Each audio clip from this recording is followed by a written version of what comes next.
Olá, meus irmãos, sejam muito bem-vindos a este nosso primeiro encontro nessa escola de formação. A comunidade Paulo Apóstolo, ela te acolhe com muita alegria nesse projeto de formar homens santos. Para você que não me conhece, eu me chamo Felipe, sou casado, missionário, pai de família e é uma imensa alegria ter sido convidado por essa comunidade a pregar o retiro de homens e agora está trazendo até você esta formação, essa primeira formação desse projeto, tá certo? Que alegria imensa chegar até você. Então vamos começar consagrando a Nossa Senhora essa formação que eu creio que será para você um divisor de águas na sua busca de santidade, na sua espiritualidade. Vamos iniciar em nome do Pai, e do Filho, e do Espírito Santo. Amém.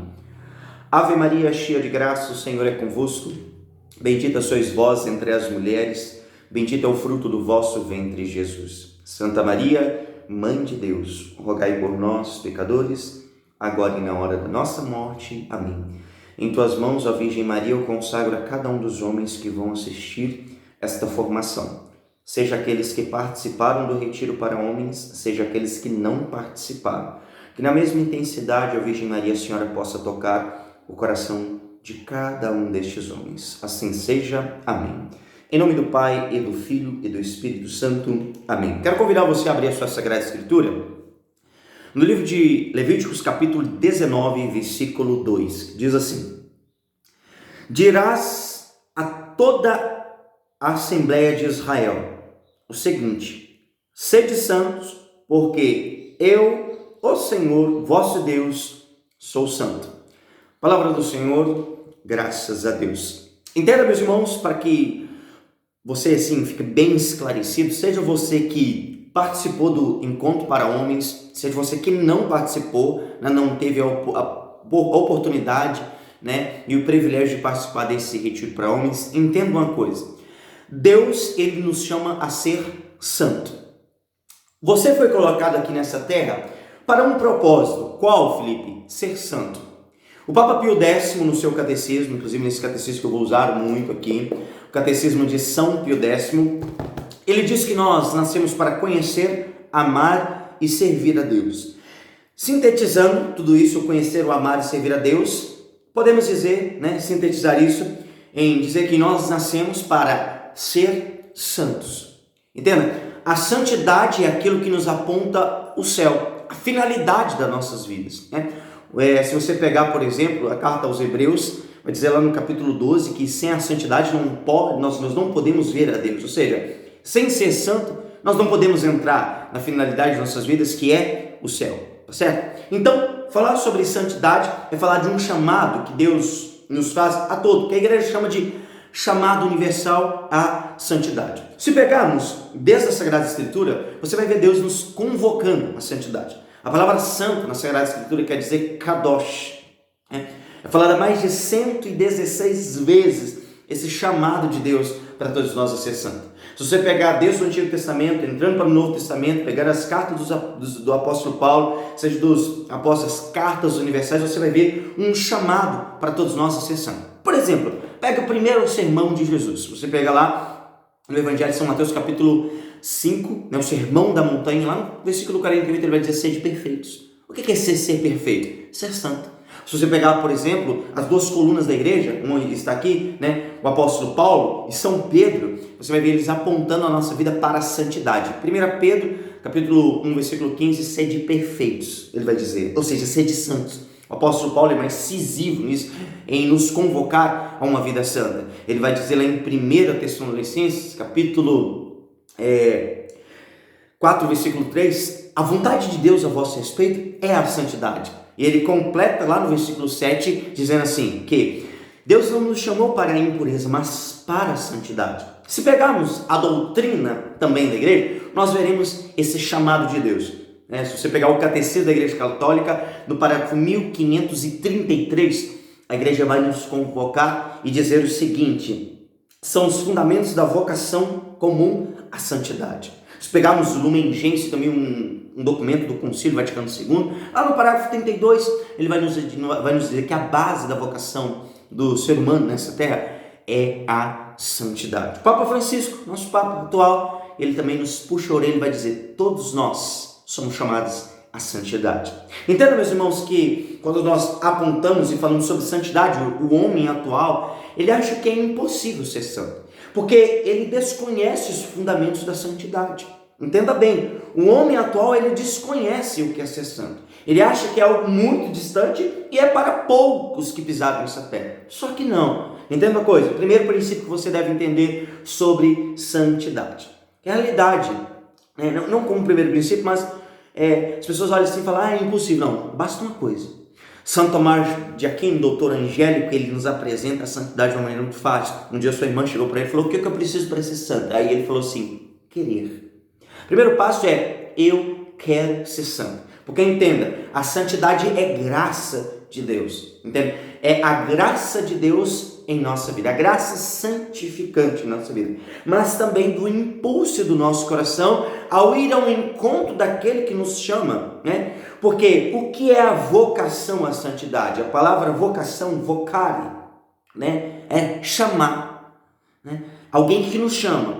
Só que quando, por exemplo, alguém me chama Felipe, eu tenho, por exemplo, a sensibilidade de olhar para a direção da pessoa que me chama e seguir a voz que me chama. Mas eu posso também não querer e seguir para onde que eu bem entender. Então, o vocare, a vocação à santidade, é Deus que nos chama e eu atendo esse chamado e caminho em direção. Ou seja, é a graça de Deus, mas o meu desejo de atender esse chamado. Mas vamos lá, o primeiro princípio que você deve entender sobre santidade é que santidade, gente, primeira coisa, a santidade ela consiste em um contínuo progresso.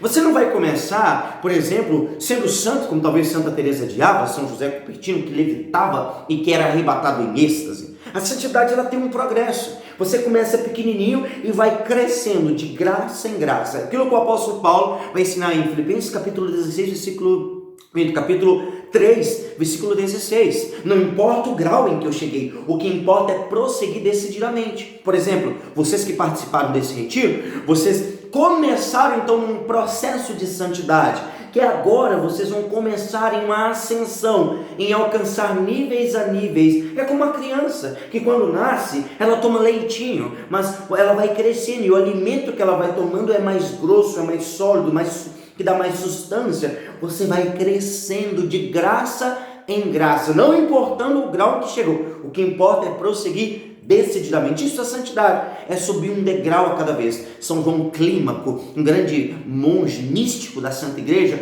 ele nos apresenta a santidade em um processo de 30 degraus que a gente deve subir. Então, o que eu vou falar aqui é muito pouco, comparado àquilo que os santos místicos, como Santa Teresa de Ávila, como São Boaventura, nos apresentaram, como São João da Cruz, enfim.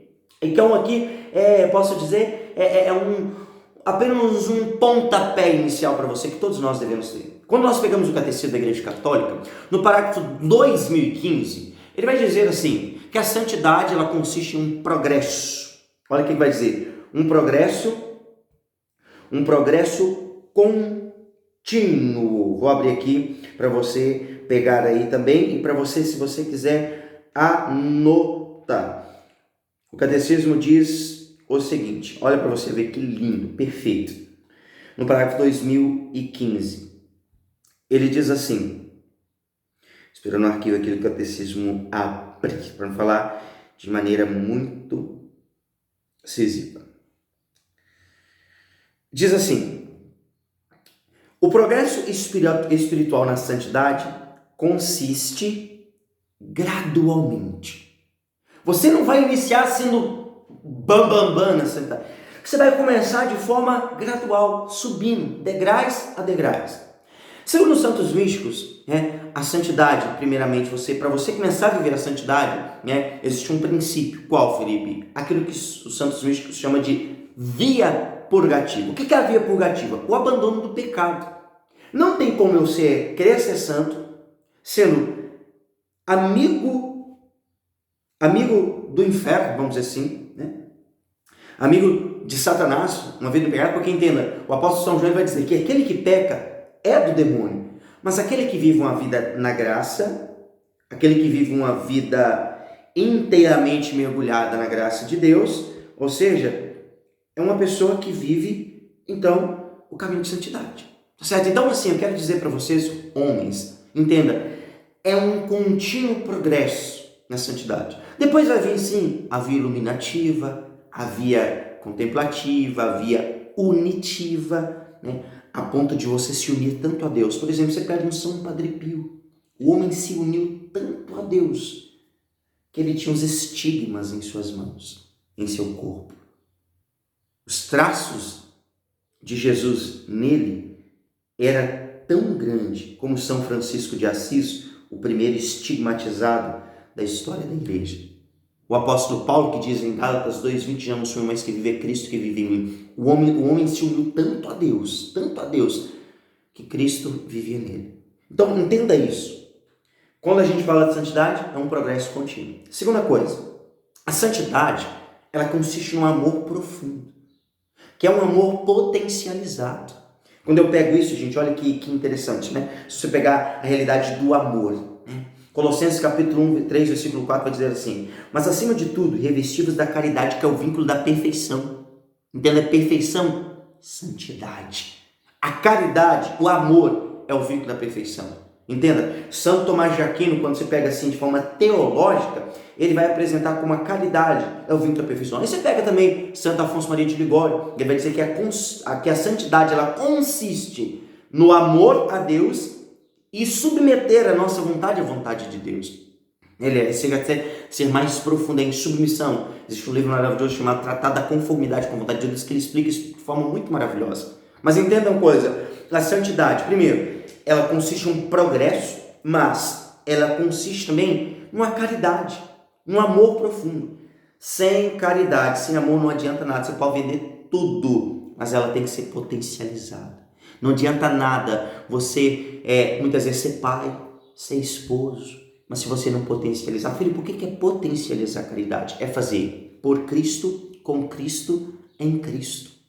Isso é santidade potencializada. O que difere você, como católico, por exemplo, de uma pessoa que vive o espiritismo? Muitas vezes a gente faz caridade, o espírito também faz. A gente dá a cesta básica, o espírito também dá. O que difere? O ato é o mesmo, mas o que diferencia e potencializa é a caridade, o amor por Cristo. Vamos pegar aqui, né, nessa realidade, que é o terceiro princípio de uma santidade no cotidiano. Primeiramente, é gradual. Segundo, é na caridade, é um amor, uma entrega total dentro de um contexto. Aquilo que eu tenho, por exemplo, hoje vocês homens, a sua família. Você é chamado à santidade dentro da sua família, amar e potencializar esse amor por Cristo, com Cristo em Cristo, dentro do seu contexto, da sua família, que é a santidade no seu cotidiano, gente. Aí agora você vai aplicar o amor, caridade, o amor potencializado, por exemplo, com os filhos, dentro do seu cotidiano. Aqui, por exemplo, se você pegar, eu gosto muito de uma frase de São Vicente de Paula, ele diz assim, olha que frase: um cristão não deveria fazer coisas extraordinárias, mas sim fazer extraordinariamente coisas ordinárias. É no seu cotidiano. Por exemplo, na sua vida com seus filhos. Eu potencializar, eu vou limpar uma fralda do meu filho ali, eu potencializo, é por Cristo, com Cristo, em Cristo. Eu lidou com as dificuldades financeiras, eu acordar todo dia para ir trabalhar, o sacrifício do cansaço, por Cristo, com Cristo e em Cristo. Eu vou lidar com as dificuldades da esposa, a esposa levantou mal-humorada, você suporta aquilo em silêncio, por Cristo, com Cristo e em Cristo. Eu vou trabalhar, eu vou brincar com os meus filhos, algo que me exige um sacrifício, eu como um homem provedor do lar, como sacerdote, como o orador da minha casa, por Cristo, com Cristo em Cristo. E entender esse amor do segundo pilar, ele deve ser potencializado dentro de uma realidade. Qual a realidade? A realidade que você vive. No seu trabalho, ao suportar um chefe, um patrão chato, ao suportar as perseguições, por Cristo, com Cristo em Cristo. Um recolhimento, ao ir para a igreja, nós precisamos entender esse amor, caridade que é potencializado. Tá certo? Mas dentro do seu contexto. Eu vou pegar aqui um exemplo dentro da sua casa, Você é chamado a ser santo dentro do seu lar, a praticar as virtudes, por Cristo, em Cristo, dentro do seu lar de forma muito particular. Você como pai, homem, como filho, porque talvez eu vou falar aqui para homens que não são casados, com a sua namorada, né? Então, assim, nesse processo de discernimento, você é chamado a ser santo. Por exemplo, se você pegar Jesus, gente, Jesus ficou 30 anos debaixo da proteção de Jesus e Maria, de São José e Nossa Senhora. Na escola, no trabalho cotidiano, de carpinteiro. Com certeza Jesus fez móveis para sustentar também a sua mãe, com os dinheiro que ele recebia. Ele aprendeu um ofício com São José, na submissão. Ali foi, e São Luís Maria Grande de Montfort, no artigo 24 do tratado, ele diz assim que Jesus deu mais glória a Deus, ficando 30 anos debaixo da proteção, da jurisdição de Nossa Senhora, do que se convertesse o mundo inteiro. Porque a santidade consiste ali. Pega Santa Rosa de Lima. Santa Rosa de Lima, ela foi uma santa da terceira ordem, né? E ela então montou uma tebaida, né? Um mosteiro, né? Uma cela, né? Ela foi monja no quintal da sua casa. Se você pegar São Luís Martin, os pais de Santa Teresinha, São Luís e Santa Zélia, mas de forma muito especial para nós homens aqui, São Luís Martin, ele foi santo cotidiano. Gente, ele levava Santa Teresinha para pescar, e quando ele fisgava o peixe, ele falava assim, filha, Deus é com a nossa alma. Ele nos fisga o interior e nos traz para próximo dele. Tudo, gente, ele usava para potencializar esse amor, caridade, para a santificação de suas filhas. Lá em Lisieux, você não tive oportunidade, mas existem algumas imagens que muito me chamam a atenção. Teresinha de joelhos aos pés de São Luís, aprendendo as coisas do céu. Então, esse é o caminho de santidade. Potencializar, né, a caridade dentro do seu contexto. Tá bom? Então, assim, isso é um princípio, né, que a gente precisa, né, não poderia te falar aqui, né, no trabalho, homem, quando você pega a sua esposa, né, e fala, descansa um pouco, meu bem, que eu vou arrumar a casa, que eu vou lavar as louças, por Cristo, com Cristo, em Cristo, isso tem valor meritório para a sua santidade. As coisas começam a transformar. Por isso que os santos, Santa Teresa de Ávila, ela diz assim, que nas panelas encontramos Jesus. São Benedito, onde se santificou? Na cozinha. São Geraldo Magela, um santo que levitava, falava com os anjos, recebeu sua primeira comunhão dos anjos, onde que ele santificou? Cozinhando para os monges. Então, quando você pega assim a realidade dos santos, você vai ver no nosso cotidiano, Deus nos faz santo. Gosto muito de uma frase de Santo Antônio. Olha essa frase, anota essa frase, cola ela num lugar muito de destaque. Diz assim, quem não pode fazer grandes coisas, faça ao menos as que estiver na medida de suas forças. Certamente não ficará sem recompensa. Então é no seu cotidiano, tá certo? Então quando a gente pega esses princípios, a nossa mente ela se abre e fala, opa, é possível ser santo. Não é algo para os escolhidos, os segregados, não, é para todos nós. Eu sou casado hoje, está chegando meu primeiro filhinho, eu vou ser santo no meu cotidiano. Primeira coisa que a gente tem que abrir na nossa mente, a nossa casa é uma fábrica de santos. É conta para pagar, é luta. E quando eu olho, de maneira muito especial para São Luís e Santa Zélia, os pais de Santa Teresinha foram empresários. Pai de 9 filhos, 4 faleceram ainda crianças, 5, uma delas Santa Teresinha, foi Santa Teresinha mística da igreja, doutora da igreja, as outras 4 estão todas em processo de canonização. Quando eu olho para essa família, eu falo assim, opa, é possível ser santo. Meu Deus, é possível ser santo. Mas aí, gente, pegando esses 3 princípios, a santidade ela consiste no progresso contínuo, a santidade consiste no amor, caridade por Cristo, com Cristo, em Cristo, dentro de uma realidade, de um contexto que Deus me chama, a minha família, a vida paroquial, enfim. Só que, para vivermos isso bem, e nada disso vai ter sentido, se a gente não estiver numa vida na graça santificante, numa amizade com Deus, tudo isso perde seu sentido, até o que eu falei até aqui. Se nós então não dermos o primeiro passo, qual, Felipe? Via purgativo, abandono do pecado. Isso mesmo. Aí então nós entramos, eu vou entrar aqui agora de forma que eu começo a aprofundar com vocês, primeiro passo, homens, para você viver essa santidade, buscar intensamente, eu quero, Felipe, isso saia, abandone o pecado. Volto a dizer, São João ele diz, aquele que peca é do demônio. Então, o que é o contrário da vida de pecado? Porque entenda, a palavra pecado, hamarden do grego, né? É um substantivo, hamardia, mas hamarden quer dizer errar o alvo. Eu sou direcionado para o céu, eu erro o alvo e me aponto para o pecado, caminhando para o inferno. Quando eu acerto o alvo, santidade, ou seja, né, uma vida na graça, uma vida do céu. Quando eu erro o alvo, hamarden, pecado, eu me alio ao demônio e caminho de mãos dadas com ele para o inferno. Simples de você entender, certo? Simples de você entender, né? Mas o que eu preciso então fazer, Felipe, para mim sair desta amizade com o demônio e começar uma amizade com Deus chamada de vida na graça? Você precisa de, primeiramente, uma boa confissão. E é exatamente nisso que eu gostaria de me ater nessa primeira formação. Dessa introdução, para mim cair exatamente nisso. É impossível você progredir de graça em graça se estiver com pecado mortal no seu coração. É impossível você potencializar a sua caridade e o seu amor se você estiver com pecado no seu coração. É impossível você potencializar esse amor dentro de um contexto que é no seu cotidiano se estiver nessa amizade com o demônio. Impossível, não tem como, não tem conversa.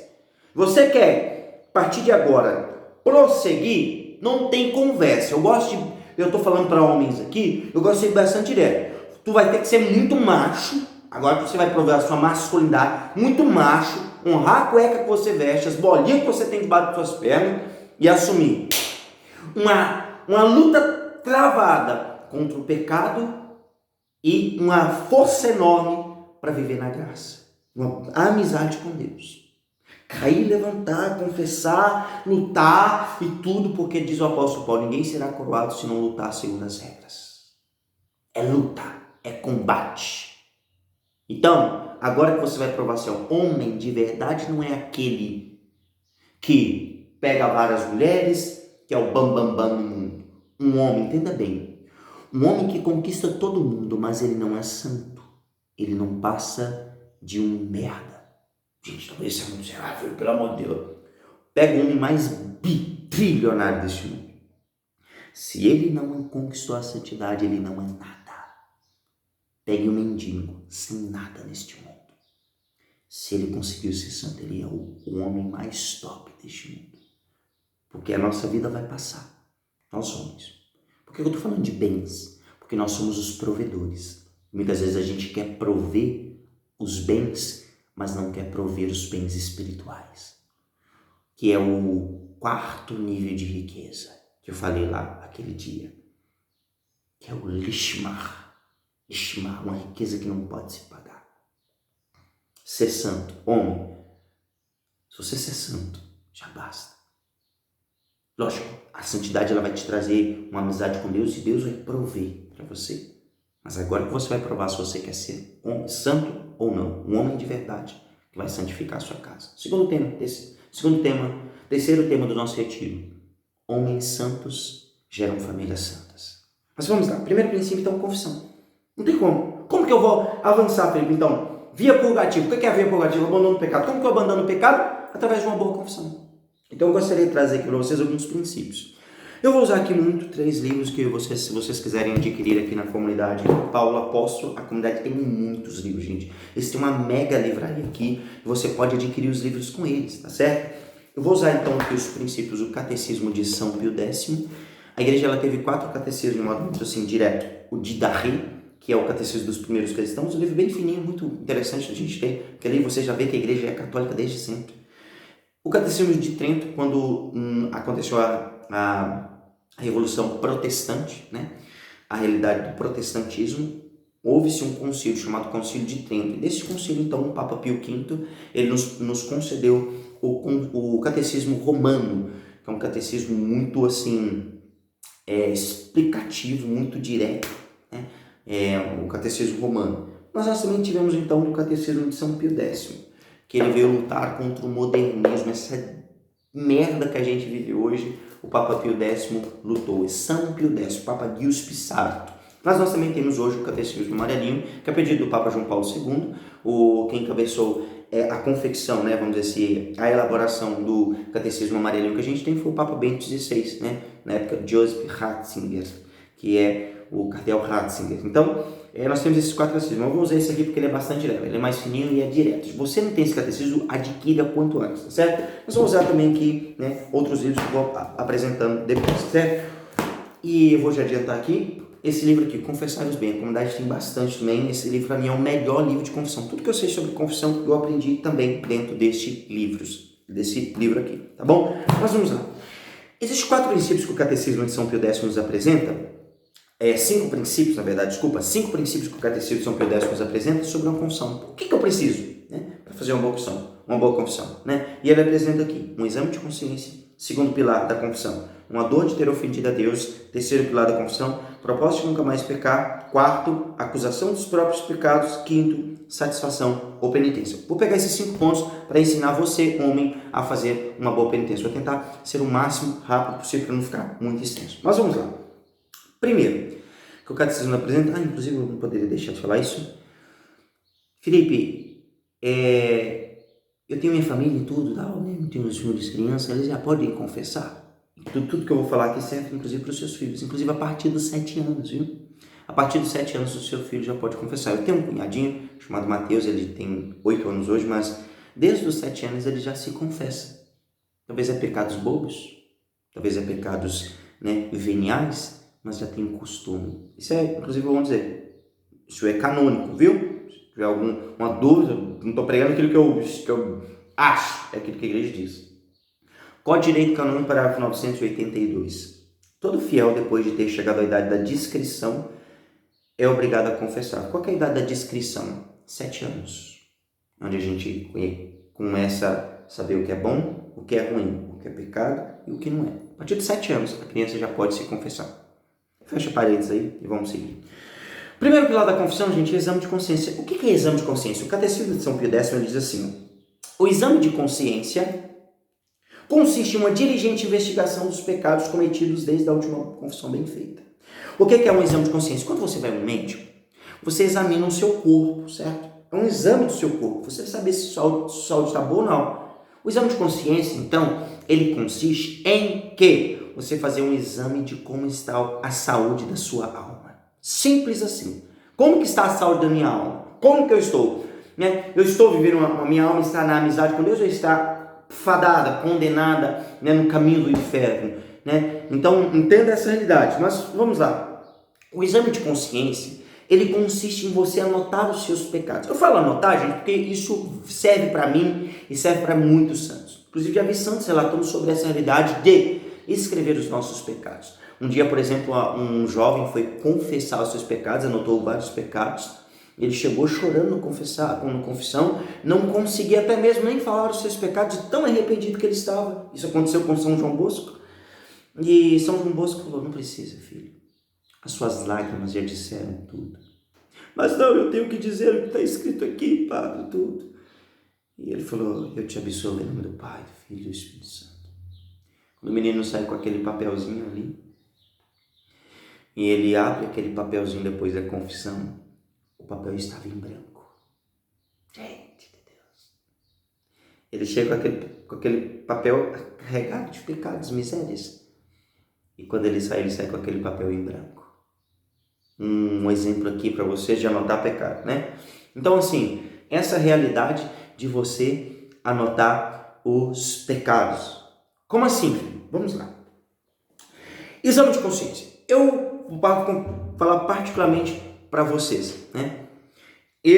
Quando eu fiz a minha primeira confissão, eu tive meu encontro com Jesus, eu era traficante, usuário de droga, pensionino perdido. Fui preso 5 vezes por vida perdida. Mas aí, fiz a minha primeira confissão.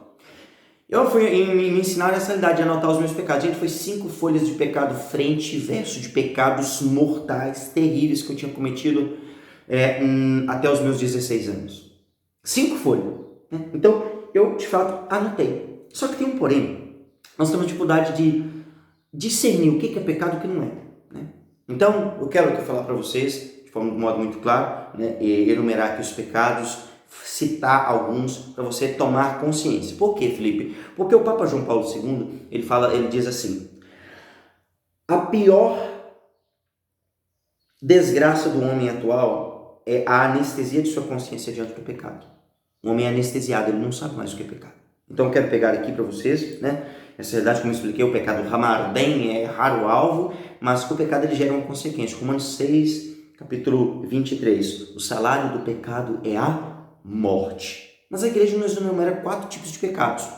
4 níveis de pecado. Venial, capital, grave e mortal. Vamos falar sobre eles? Bora lá. Primeiro, venial. O pecado venial, gente, na verdade, ele instiga em nós, ele acaba destruindo em nós as virtudes. O pecado venial, a palavra vênia quer dizer leve, né? Mas aí o catecismo, quando você pega o catecismo, parágrafo 1863, ele vai dizer assim, ó, olha, o pecado venial enfraquece a caridade. Sabe aquele amor que eu falei, o amor caridade? De fazer por Cristo, com Cristo em Cristo? O pecado venial, ele vai tirando isso de nós. E vai nos encaminhando para um pecado, para uma realidade espiritual depravável. Qual? Chamado de tibieza. Existe um livro do Monsenhor Escânio Brandão, se não me falha a memória, chamado A Tibieza. Esse livro, inclusive, é um livro fininho, convido muito vocês a procurarem e adquirirem e ler, né? Então, assim, o pecado venial, ele vai esfriando o amor em nossos corações. Lembra que o apóstolo Paulo, ele diz que o amor, na verdade, não sei se foi nosso Senhor Jesus Cristo, mas perdão se eu falei errado aqui, mas o amor de muitos se esfriará. Foi nosso Senhor Jesus Cristo que disse, o amor de muitos se esfriará. Então, assim, né? Então por que esfria o nosso amor, a nossa missão? O pecado venial, que muitos julgam não precisar de confessar. Mas vamos lá, Santa Teresa de Ávila diz assim, que o pecado venial são os vermes que corroem as virtudes em nós. Um homem que não procura lutar contra o pecado venial, ele será soterrado. Santo Agostinho ele usa a seguinte expressão do pecado venial. O pecado venial é como uma grama de areia, uma areinha. E o pecado mortal é como uma pedra gigantesca que nos esmaga. Mas ele diz, se você pegar um caminhão, se você pegar areias e mais areias minúsculas e soterrar, você morre. Derrama um caminhão de areia em cima de uma pessoa e não tira lá de baixo, ela vai morrer. Assim é o pecado venial em nós. Ele vai corroendo as virtudes, como vermes, na linguagem de Santa Teresa de Ávila, como areias montoadas em cima de nós, mas que vai tirando a caridade dos nossos corações. Né? Então, né, por exemplo, eu sou grosseiro com alguém. Por exemplo, dei uma patada numa pessoa, machuquei a pessoa com as minhas falas. Foi motivo de queda para ela. Mentira. A pessoa liga assim, alô, oi, tá chegando já? Você esqueceu do seu compromisso? Não, já tô chegando. Mentira, você nem saiu da sua casa, você nem tomou banho e tudo, você mentiu. Por exemplo, né? Alguém liga, aí seu filho atende tudo, sua mãe tá aí e tal, né? Ou então bate no portão e tudo, né? Pergunta, você vê que é uma pessoa que você não quer atender, você fala, fala que eu tô aqui não. Aí a criança chega lá no portão e fala, minha mãe mandou falar que ela não tá aqui não. Ou seja, mentiras corriqueiras do dia a dia, que todos nós caímos, né? Grosseria, enfim, né? Pecados veniais que vai então nos soterrando, né? Ingratidão, né? Desperdiçar comida, né? Essa realidade de jogar comida fora, um pecado venial, né? De ingratidão, né? Enfim, então são exemplos aqui, né? Enfim, a tibieza também, que vai nos levando ao esfriamento, mas os pecados veniais. Depois nós temos um segundo degrau, que as coisas vão piorando. Na verdade, é inverso. Venial, segundo degrau, que vai descambando, né? Os pecados capitais. Os pecados capitais, segundo São Gregório Magno e São João Cassiano, eles dizem assim, os pecados capitais são os geradores de outros pecados e vícios. São eles a soberba, a avareza, a inveja, a ira, a luxúria, a gula e a preguiça, a assídia. Então, vamos lá. Os pecados capitais, então, eles são o quê? Geradores de outro vício. Por exemplo, segundo São Máximo Confessor, alguns pecados atraem os pecados mais graves. Né? São Máximo Confessor, inclusive, um livro muito bom do padre Paulo Ricardo, Doenças Espirituais, vai falar muito sobre isso. Por exemplo, você pega um pecado aqui, capital, vamos pegar um exemplo aqui, né? Luxúria. A luxúria ela vai te levar a uma queda na castidade, ela vai te levar a um adultério. Por exemplo, preguiça. A preguiça se ela for humana, ela também vai te apontar uma preguiça espiritual. Então, são pecados, gente, capitais. A gente muitas vezes não confessa. Luxúria, a inveja, né? Por exemplo, aqui, se nós pegarmos inveja, o que é inveja? Vamos, né? Muitas vezes a gente tem uma visão errada de inveja. Inveja não é você querer o do outro. Nossa, a pessoa comprou um carro muito bonito. Nossa, eu achei aquele carro muito bonito. Nossa, eu gostaria de ter um igual. Isso não é inveja. Mas inveja é você não se alegrar com a vitória, com a conquista, com o progresso do outro. Por exemplo, a pessoa comprou um carro, você fala lá, só pode estar roubando. Não tem base uma pessoa comprar um carro daquele lá e tudo. Você então não se alegrar e fomentar no seu coração a tristeza ao ver o progresso do outro. Seja dentro de uma comunidade. Você quer de comunidade, por exemplo, você vê o outro crescendo, né? Sendo confiado cargos dentro da igreja e você fica puto com aquilo, porque não é você. Isso é inveja. Um conceito de inveja que a gente muitas vezes não percebe, que é não se alegrar com o progresso, com o avanço, com a conquista do outro. Enfim, então pecados capitais geram outros pecados. Por exemplo, a avareza, ela vai te gerar idolatria. Idolatria é um pecado grave, né? Idolatria dos bens, idolatria de pessoas, idolatria de si mesmo, né? Muitas vezes os protestantes vivem falando, vocês idolatram Nossa Senhora, mas eles não falam da idolatria que eles têm a dinheiro, aos bens, a possessão, que é a libidines possidente. Existe a libidine dominante, a libidine possidente, a libidine amante. A libidine possidente é do ter, é querer, a ganância. Um exemplo? Mas vamos lá, seguindo em frente. Pecados graves. O que são os pecados graves? Os pecados graves, gente, são aqueles de fato que são contra os 10 mandamentos. E aqui a coisa é pior. Gente, aqui você já está caminhando para o abismo. Inclusive o pecado grave você não pode comungar Jesus na Eucaristia. O pecado venial e o capital, eles te impedem de ter uma boa comunhão. A sua comunhão não é produtiva, ela não te produz uma piedade. Você volta para a missa pior que você foi, mas ela não te impede de comungar. Mas os pecados graves, sim. Vou dar alguns exemplos aqui de pecados graves. Fornicação, sexo antes do casamento. Fornicação é um pecado grave.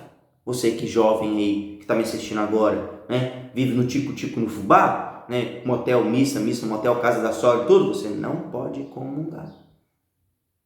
Você, por exemplo, aqui também, né, um namoro indecente, talvez você não teve penetração, mas vive com as mãos na bunda da sua namorada, né, porque existe uma diferença de carinho e carícia. Carinho é para namorados. Carinho, você cuidar da pessoa, levar ela para o céu, né, ser romântico, mandar flores, isso é carinho. Carícias é diferente, né? Os dois começam com C, mas entenda, um é diferente do outro. Carícias é para quem é casado. A carícia é um amor do eros, né? Um amor erótico, no sentido assim do eros, né? Onde você prepara a sua esposa para uma relação, onde uma esposa prepara um marido para a relação. Mas esses mão no peito, esse namoro embralha aí, pega em tudo e tem que sentir, é um namoro pecaminoso, tem que confessar, porque você está colocando aquela pessoa em risco. Mas vamos seguir em frente, né? Por exemplo, pornografia, talvez, o que é, por exemplo, um exemplo de pornografia? Para você, homem que vive tombando a cabeça para mulher que passa na rua, é um exemplo de pornografia? Fica olhando bunda de mulher de fora, peito de mulher de fora, isso é o quê? Uma pornografia? Filipe, mas é o que é bonito o que é bonito é para se ver mesmo, Filipe, mas deixa eu te dizer, você tem a sua esposa e ela é a mais bela da sua vida. Homem safado que muitas vezes, né, casado e não pode passar uma mulher mal vestida, porque as mulheres andam peladas nas ruas, eu tenho que desviar os meus olhos, mas porque Jesus foi muito claro, se você olhar para aquela pessoa e desejar no seu coração e tudo, você cai em pecado. Dizia São Jerônimo, os nossos olhos se tornarão como ganchos a nos arrastar para o inferno. Santo Antão, basta um olhar impuro para abrir o inferno, para destruir a nossa vida. Então, por exemplo, pornografia, talvez você fale, não, Filipe, eu não assisto filme pornográfico, mas é aquele grupo que você vive lá, por exemplo, que os caras vivem mandando filme pornográfico, vivem mandando imagens de piadinha, imagens pornográficas. Por que você não sai de lá então? Daqui a pouco você vai ver isso aí, sobre fugir do pecado. Então, pornografia, exemplo também de pecados graves, faltar à missa aos domingos. Muitas vezes as pessoas deixam de ir à missa porque foi pro sítio no domingo. Você não pode comungar enquanto você não se confessar. Mas eu fui à missa ao sábado, Filipe. Se você foi à missa ao sábado, entenda bem, se você foi à missa ao sábado, porque você não poderia ir à missa no domingo por um motivo grave, doença, a esposa está grávida, está passando por momentos difíceis, sei lá, né? Impede você assim de forma muito grave de ir à missa, beleza. Talvez um motivo de pandemia, você é de idade, não pôde sair na missa, não pôde ir à missa ainda, enfim. Motivos de saúde, talvez um trabalho, é o único trabalho que você tem que sustentar a sua família, você não pôde ir à missa aos domingos, você foi no sábado, amém, é a mesma liturgia, tudo. Mas para o sem vergonha dos homens que vai no sábado porque quer o domingo mais livre, de boa, sai cedinho, vou pro sítio, volta à noite cansado para me iniciar no segundo, você está em pecado grave. Porque não existe motivo grave para você faltar à missa aos domingos. Missa do católico de preceito é domingo. Inclusive, isso faz parte dos mandamentos da igreja. Você sabia que a igreja tem mandamentos? Quais os mandamentos da igreja? Um deles, sabe qual é? Honrar domingos e festas. Mandamento da igreja. Enfim. Então, faltar à missa aos domingos. Masturbação é um pecado grave. Inclusive, alguns que falam que não é pecado grave, é pecado grave sim. Pega o catecismo da igreja. Pega o catecismo da igreja que você vai ver lá. Um dos pecados contra a castidade grave é a masturbação. Aí você segue, por exemplo, frequentar falsas doutrinas. Você que já foi no espiritismo, seja umbanda, quimbanda, mesa branca, mesa preta, mesa rosa, kardecismo, o que for. Entendeu? É pecado grave. Você tem que se confessar. Superstição também, pecado grave. Consultar horóscopo, né? Pessoas supersticiosas, pessoas que vivem consultando horóscopo, que vai em bezendeira, que vai em espírita, que lê livro de Allan Kardec, que acredita em chifre de boi nas suas casas, que acredita em elefante virado com a bunda para a porta, que acredita em arruda, que acredita em espada de São Jorge, comigo ninguém pode, e deixa aquele patuazinho, aquela macumbazinha, aquela mandinga nas portas das casas. É um pecado grave, superstição, que a nossa proteção está no nome do Senhor, que fez o céu e a terra, é o que a gente escuta todo final de missa. Nós vamos, por exemplo, seguir aqui, superstição, embriaguez. Você pede cana, você que bebe muito e diz que bebe socialmente. Verdade, sem vergonha. Você bebe social e mente. Verdade, socialmente. Social e mente. Embriaguez. Viver junto sem se casar. Os casais que vivem junto não tem motivo nenhum para... Você não tem nenhum impedimento para casar. Por que você não casa? Porque é muito caro para casar. Mentira. Sem vergonha. Mentira. Para você casar, não sei se você sabe, precisa do padre, você, sua esposa, no caso sua esposa, sua esposa não, o seu parceiro, né? Vocês dois, né? O padre, vocês dois e 2 testemunhas, 5 pessoas dentro da igreja ali. Vocês então recebem o sacramento do matrimônio. Por que não casa? Muitas esposas choram porque não pode comungar por sua culpa, homem, porque você não quer conferir, você não quer o sacramento do matrimônio. Tico-tico no fubá? Quer, né? Mas o comprometimento maior diante da lei de Deus, entenda, o matrimônio não é só porque muitas vezes a gente empobrece o sacramento do matrimônio e fala assim, não, o matrimônio é uma bênção, eu vou lá receber a bênção de Deus. Não é só isso, não. É muito mais profundo. Vamos seguir, gente, eu me atenho muito aos detalhes aqui, mas vamos lá, né? Os pecados, uma lista aqui, é viver junto sem casar, roubo, muitas vezes a gente pensa que roubar né? Mas se você pegar algo emprestado e não devolver, sabia que é roubo? Agora vai ter gente devolvendo coisa, né? Pegou uma coisa emprestada e não devolveu. Roubo. É dito pela igreja como roubo, né? Por exemplo, corrupção. Corrupção. Seja na sua empresa, caixa 2, seja na política, corrupção é um pecado grave. Inclusive, o que o catecismo diz é o que os que serão muito punidos e terão como destino o inferno. A corrupção. Coitados dos políticos do Brasil. Professar o nome de Deus em vão, em piadinhas. Sabe aquelas piadinhas que todo mundo gosta de rir, né? Que envolve o nome de Deus? Por exemplo, a do Joãozinho e Jesus, que Joãozinho pegou o chinelo, que Jesus pegou o chinelo emprestado de Joãozinho e subiu pro pé de goiaba, e uma pessoa chega e fala, Jesus subiu para nunca mais voltar, e o Joãozinho vai, né? E fala, filho de uma mãe, né? Filho de uma égua, subiu com o meu chinelo e tudo, né? Piadinhas com o nome de Deus. Cuidado, viu? Cuidado. Não crer fielmente naquilo que a igreja ensina. Existem muitos cismáticos hereges dentro da igreja. O que é a palavra heresia? Haireses, que quer dizer escolha.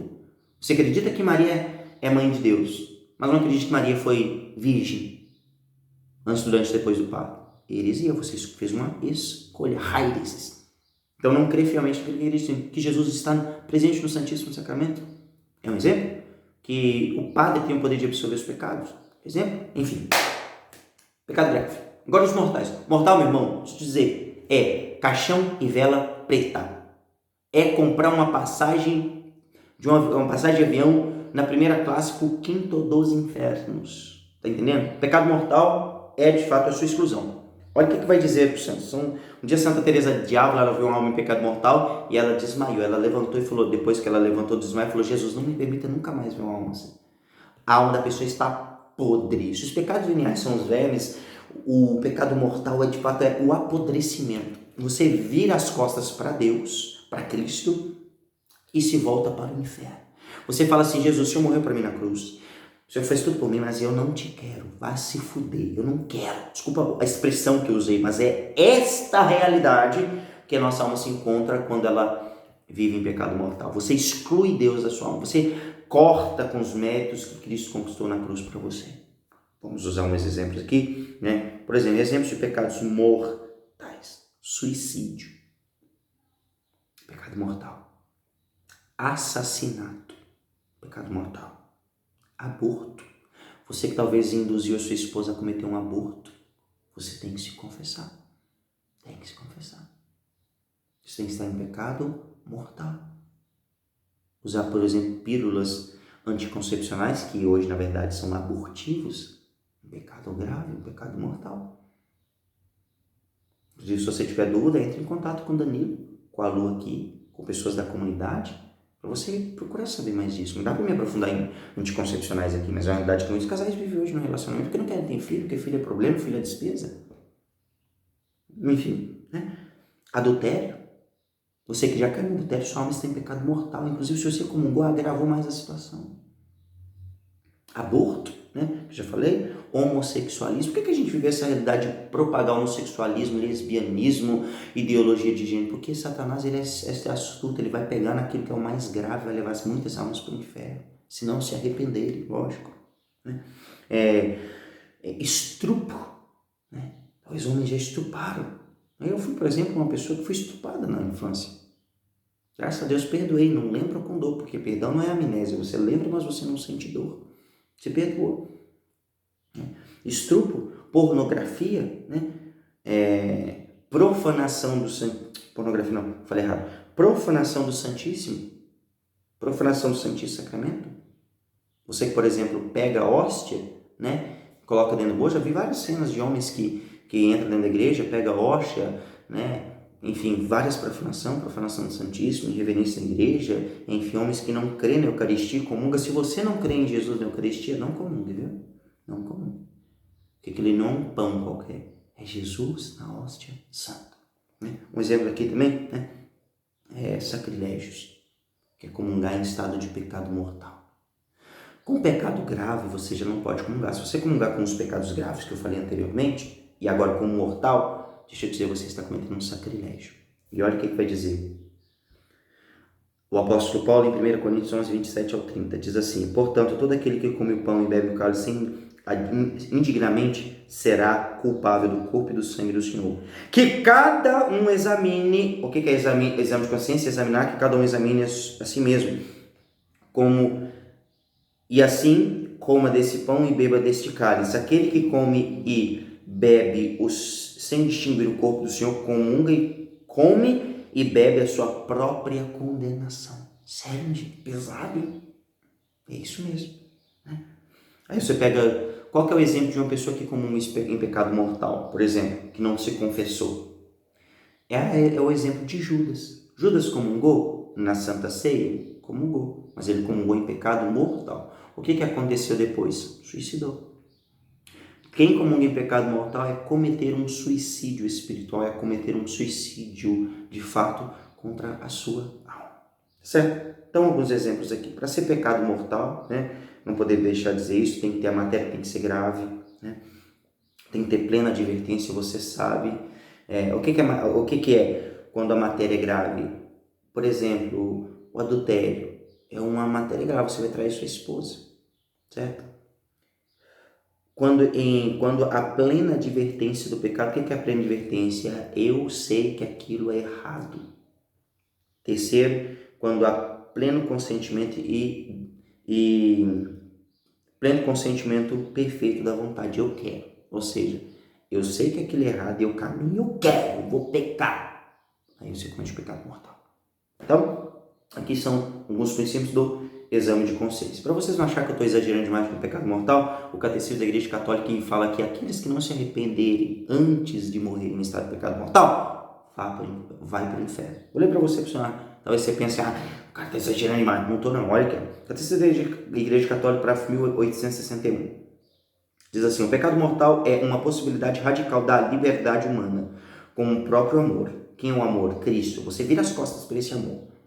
Acarreta a perda da caridade, a caridade perfeita, aquela que a gente de fato não santifica, e a privação da graça santificante, isto é, do estado de graça. Se este estado não for recuperado mediante ao arrependimento, ou seja, uma boa confissão, um arrependimento sincero e o perdão de Deus, causa a exclusão do reino de Cristo do céu e a morte eterna no inferno. Doutrina católica. Vamos chegar, por exemplo, então, seguir essa realidade. Então, aqui é só um exame de consciência. Pecado venial, capital grave, mortal. Então, com isso aqui já dá para você preparar a sua confissão. Mas vamos lá. O que eu preciso, Felipe? Depois eu preciso de ter dor de ter ofendido a Deus. O que é dor de ter ofendido a Deus? Que é o segundo pilar da confissão. Que é chamado de contrição perfeita. Por exemplo, existem 2 arrependimentos que você pode ter quando você erra com uma pessoa. Por exemplo, com a sua esposa. Por exemplo, eu traí a minha esposa. Não, traí não, acho que é muito grave. Traí, né? Mas eu briguei com a minha esposa. Eu estava estressado ali. Briguei com ela. Falei palavras que ela não precisava ouvir. Só que eu me arrependo. E uma dor corrói meu coração. Que a dor perfeita, que é a contrição é... Pô, minha esposa é tão bom, cara. Cuida tão bem de mim, dos nossos filhos e tudo. Uma santa mulher. Oh, meu amor, me perdoe. Eu estressei com você. Você não merecia, tal, né? Porque você ama. Mas existe um arrependimento, que é o arrependimento chamado de atrição. O que é atrição? Porque eu sei que a minha esposa ela não vai ter sexo comigo se eu não pedir perdão. Porque eu sei que a minha esposa ela não vai ser carinhosa, não vai cuidar bem dos meus filhos. A atrição é medo, um arrependimento por medo. E a contrição é um arrependimento por amor. Eu amo, por isso me arrependo. Medo. Então, existe essa diferença. Você vai aprender nesse livro aqui, ó. A contrição perfeita. Porque está dando reflexo. E a contrição perfeita. Tem aqui, inclusive, na comunidade. Esses livros que eu estou mostrando estão aqui na comunidade. Viu, pessoal? Entre em contato com o Danilo e faça o pedido desses livros que eu já apresentei em outros que eles estiverem aqui, tá certo? Então, a contrição é uma dor porque Deus é tão bom, mas tão bom e eu errei contra Ele. E você se arrepende. E ali você vai para o confessionário, vai para a confissão, arrependido porque Deus é tão bom, mas tão misericordioso e você errou contra Ele. Mas o que é a atrição para com Deus? A atrição é quando eu tenho medo das consequências que eu vou ter, por medo. Se eu não me confessar e não me arrepender, Deus vai me castigar. Sabe aquela frase tipo de criança? Faz isso não, menino, porque Deus vai te castigar. Isso é uma atrição por medo. Medo de um castigo, de uma doença. Medo do inferno. Medo de Deus te mandar uma coisa, pesar a mão sobre você, enfim, vários medos. Né? Então, atrição e contrição, que vocês precisam saber sobre a dor de ter ofendido a Deus. Bom, terceiro pilar muito importante da confissão é o pilar do propósito de não mais pecar. Ou seja, eu não quero mais pecar. Eu não vou mais pecar. Eu não posso mais. Eu não quero. É a realidade decisiva, eu não vou pecar. Certo? Então, aqui, olhem, isso aqui é muito importante. Se errar aqui nesse terceiro pilar, sua confissão é nula. Não houve sacramento da confissão. O Catecismo de São Pedestro diz assim, no parágrafo 729, diz assim: o propósito consiste em uma vontade. O propósito consiste em uma vontade determinada de nunca mais cometer o pecado e de empregar todos os meios necessários para evitá-lo. Né? E aqui São Pio X ensina no catecismo que o arrependimento ele deve ser absoluto, ele deve ser universal e terceiro, ele deve ser eficaz. O que é absoluto? Deve ser sem condição de tempo ou lugar. Tipo assim, eu não quero confessar nunca mais. Por exemplo, né? Lugar. Eu sei que existe um lugar que se eu for lá eu vou cair. Um bar, uma rua que tem um prostíbulo, enfim, um lugar onde você sabe que tem uma mulher profana, um lugar onde você sempre sabe que tem más amizades, em que vai te levar para o pecado. Então arrependimento é isso, você excluir até mesmo essas realidades. Fala, eu não quero mais isso. Segundo, universal. Toda vontade de evitar os pecados mortais, tanto no passado, presente e futuro. Ou seja, eu não quero mais. Não quero viver mais a minha vida, não quero cometer o meu passado, nem no meu presente, nem no futuro. Eu não quero mais isso. Ele deve ser eficaz. Cortar todas as realidades que vai me levar ao pecado. Então, um exemplo desses três é aquela frase de São Domingos Sávio. 1000 vezes a morte, mas não o pecado. Aí você pega São João Maria Vianney, ele diz assim, muitos se confessam e poucos se convertem. Por quê? E que poucos se confessam verdadeiramente arrependidos. Eu não quero mais. Eu não quero machucar mais a minha esposa. Eu não quero roubar mais. Eu não quero ser mais prostituto. Eu não quero ser mais pornográfico. Eu não quero machucar mais as pessoas. Eu quero ser um homem de verdade. Isso é o sentido do arrependimento. Entendeu? Mas aqui está uma coisa muito importante. Se você não se arrepender de verdade do seu pecado, nem confesse. Por quê? Precisa de arrependimento. Porque senão vai acontecer tipo assim, ó. Vou contar um exemplo para vocês. Eu era ladrão de moto. De fato, eu roubei muitas motos. Cheguei pro padre e falei assim, padre, o negócio é o seguinte, eu roubei 5 motos. Não, padre. Eu roubei 7. Pode colocar 7. Roubei 7 motos. Não, padre, roubei 5 mesmo. 5. Não, coloca 7. 7 motos. Fechado. Roubei 7 motos. Aí o padre vai e fala assim, você roubou 7 ou roubou 5? Eu falei, não, padre, é porque é o seguinte, ó. É porque eu roubei 5 ontem e tem mais 2 motos para pegar amanhã, entendeu? Você deve estar rindo aí, né? Mas é uma realidade nossa. Aqui então, inclusive, eu quero explicar uma realidade muito importante. Jovens que namoram, têm um namoro desregrado, de sexo regrado. Se ele não se arrepender e quiser viver uma vida santa, ele não pode confessar. Um exemplo também, uma pessoa que mora junto, ela não pode se confessar.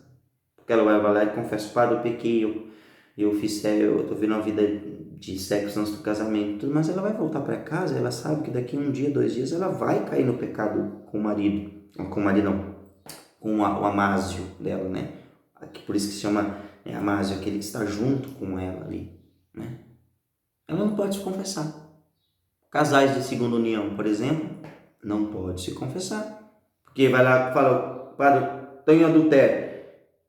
Ele está em adultério, ele se confessa. Qual que é o propósito da confissão? Se arrepender, mas ele vai voltar para a mulher que ele tem dentro de casa, que é... Entenda, gente, que não é que a igreja exclui, entende? É porque não há matéria de arrependimento sincero. Porque para ter uma confissão verdadeira precisa de arrependimento. Eu não quero fazer mais. Se a condição que você vive não permite, diferente, por exemplo, de um casal que não tem nenhuma possibilidade, nenhum impedimento de casar e não quer casar, então não vai se confessar, nem comungue. Mas diferente é aquele que tem uma dor, tá vivendo a segunda união, o primeiro casamento foi um desastre, lógico que a igreja te propõe a nulidade do matrimônio, vai que não houve sacramento, enfim, são possibilidades, Você deve correr atrás. Está vivendo em segunda união? Procure um tribunal eclesiástico e dê sequência, então, na nulidade do seu matrimônio. Não, Felipe, houve sacramento. Então, o que a igreja te chama? Se une à cruz de Cristo. Em jejum, penitência, austeridade, oração. Não comungue, não tenha cargos em linha de frente da igreja e não pode também se confessar. O que não impede de você ter isso aqui, uma contrição perfeita. Que a contrição perfeita é o que tem salvado milhares de pessoas que que tem estado de pecado mortal e que não tem como muitas vezes reverter, né? Que é a realidade das pessoas que vivem juntas. Mas o que eu vou fazer então diante do Padre? Você pode ter então que direção espiritual. Direção espiritual, tá bom? Então o que eu quero explicar isso porque não é que a igreja, por exemplo, casais de segunda união não pode comungar porque não pode comungar em pecado mortal. Porque você não está tendo uma comunhão. O que é comunhão? Isso aqui, ó. Está fazendo isso aqui, ó. Está desajustado. Ele vai dizer, né? Quando a gente comunga, por exemplo, falando sobre comunhão, quando a gente comunga em pecado mortal, vai dizer São Macário. Não. Fugiu o nome do santo. Ele vai dizer, quando a gente comunga em pecado mortal, a gente comunga a Satanás e a demônio. A Satanás para reinar em nossos corações e a Jesus para ser crucificado mais uma vez. Vocês estão entendendo a gravidade? Não é que a igreja está excluindo vocês, homens que estão em segunda união, não. A igreja propõe para vocês para resolver a situação, mas se for irreversível, se houve o sacramento, não tem como. Mas enfim, então, aqui são exemplos. Arrependimento. Acusação dos próprios pecados. Aqui eu quero dizer para vocês que muitos homens têm medo de confessar, falar os pecados para o padre, os pecados mortais, aquelas coisas bem grosseiras, grotescas mesmo. Por quê? Porque ele tem medo do padre falar para a esposa. O padre partilhar isso com alguém. Gente, deixa eu dizer uma coisa. Talvez vocês não saibam disso. Se o padre falar o seu pecado para alguém, ele é excomungado automaticamente. É algo chamado de latra sentente. O que é latra sentente? Latra sentente é um juiz automático que excomunga o padre da fé católica. A igreja coloca a pior pena de excomunhão para o padre. Isso é Código de Direito Canônico, viu? O Código de Direito Canônico ele vai dizer assim, ó. O sigilo